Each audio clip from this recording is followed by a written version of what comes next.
নমস্কার, সবাইকে শুভ নববর্ষের শুভেচ্ছা। বড়রা আমার প্রণাম নেবেন।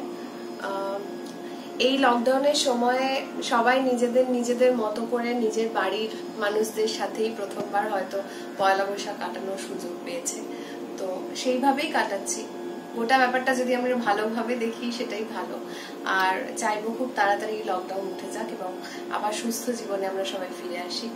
তো আজকে কয়েকটা গান দিয়ে শুরু করি। প্রথম গানটা দিয়ে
পরের গানটা একটু নতুন, হয়তো সকলের শোনা নেই, তো গানটা ভীষণ ভালো।